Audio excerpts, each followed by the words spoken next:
पहला पाठ इब्रानियों के नाम पत्र अध्याय 2 पद संख्याएं 5 से 12 तक। ईश्वर ने उस भावी संसार को जिसकी चर्चा हम कर रहे हैं स्वर्गदूतों के अधीन नहीं किया है।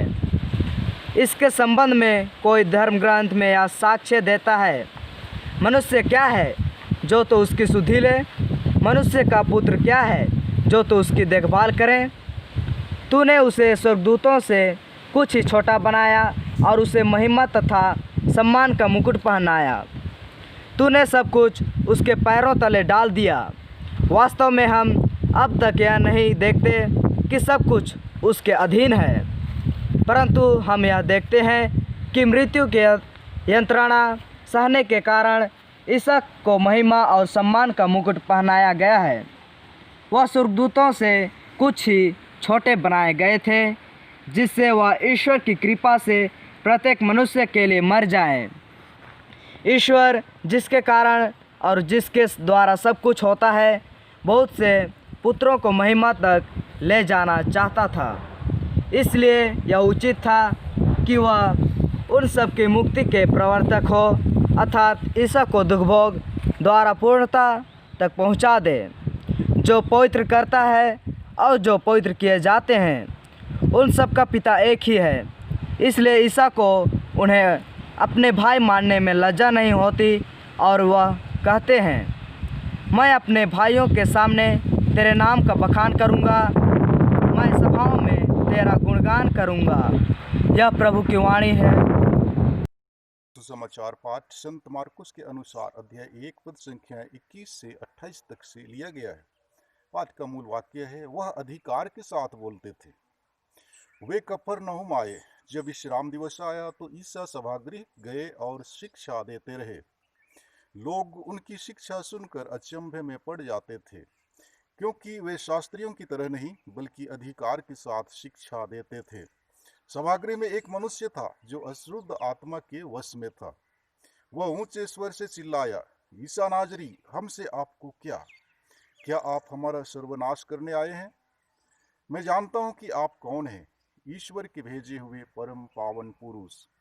ईसा ने यह कहते हुए उसे डांटा, चुप रह, इस मनुष्य से बाहर निकल जा। अपदूत उस मनुष्य को झकझोर कर ऊंचे स्वर से चिल्लाते हुए उससे निकल गया। सब चकित रह गए और आपस में कहते रहे, यह क्या है? यह तो नए प्रकार की शिक्षा है। वे अशुद्ध आत्माओं को भी आदेश देते हैं और वे उनकी आज्ञा मानते हैं। ईसा की चर्चा शीघ्र ही गलीलिया प्रांत के कोने कोने में फैल गई। यह प्रभु का पवित्र सुसमाचार है। प्यारे मसीही भाइयों एवं बहनों, आज के पहले पाठ के द्वारा लेखक बताते हैं कि हमारे मुक्तिदाता स्वर्गदूत नहीं बल्कि यीशु मसीह ही हैं। जी हाँ, स्तोत्र ग्रंथ अध्याय 8 के आधार पर लेखक पुनः यीशु की श्रेष्ठता को प्रमाणित करते हुए कहते हैं कि ईश्वर ने पुत्र को कुछ समय के लिए स्वर्गदूतों से छोटा बनाया, परंतु यीशु अपने आप को विनम्र बनाते हुए एक मानव रूप धारण कर इस दुनिया में निवास किया। उन्होंने अन्य मनुष्यों की भांति असहनीय दुख सहकर मृत्यु का अनुभव किया। फलस्वरूप ईश्वर ने उन्हें सम्मान का मुकुट पहनाया तथा स्वर्ग और पृथ्वी का मालिक बना दिया। इसलिए पत्र के लेखक हमें आश्वासन देते हुए कहते हैं कि सृष्टि के समय जो कुछ मनुष्य के अधीन था, अब वह यीशु मसीह के अधीन है और अब हम यीशु के महिमा के भागीदार हैं। इसलिए यीशु मसीह ही संपूर्ण मानव जाति के मुक्तिदाता हैं। और आज के पवित्र सुसमाचार पाठ में हमने सुना कि विश्राम के दिन कफरनहूम के सभागृह में यीशु एक अशुद्ध आत्मा से ग्रसित व्यक्ति को शुद्ध करते हैं। प्यारे मसीही विश्वासियों, ईसा की पवित्र उपस्थिति उस अपदूतग्रस्त व्यक्ति के लिए बहुत ही ज्यादा असहनीय हो जाता है। इसलिए वह चिल्लाते हुए कहता है, ईसा नाजरी, हमसे आपको क्या? क्या आप हमारा सर्वनाश करने आए हैं? यीशु मसीह का दुनिया में आने का अभिप्राय है अपदूतों और उनके राज्य को नष्ट कर ईश्वर के राज्य की स्थापना करना। अपदूतग्रस्त व्यक्ति स्वीकार करता है कि यीशु ईश्वर के भेजे हुए परम पावन पुरुष हैं उस व्यक्ति द्वारा यीशु को परम पावन पुरुष स्वीकार करना ईश्वर और यीशु के संबंध को दर्शाता है। जब यीशु ने अपदूत को डांटा, अपदूत उस व्यक्ति से निकल जाता है, क्योंकि यीशु शास्त्रियों एवं फरीसियों की तरह नहीं बल्कि अधिकार के साथ बोलते एवं करते थे।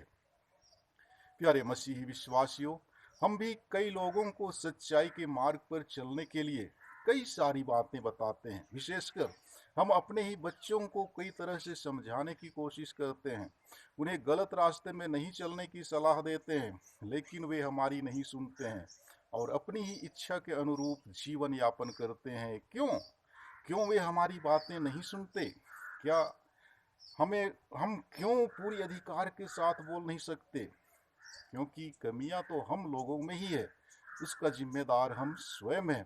सबसे पहले तो हमें अपने आप को सच्चाई के मार्ग पर चलने की आवश्यकता है, प्रभु की शिक्षा के अनुसार जीने की आवश्यकता है। जिस प्रकार यीशु की सोच, बोली एवं काम में कोई फर्क नहीं थी, उसी प्रकार हमारी सोच, बोली एवं काम इन तीनों में मेल होने की आवश्यकता है।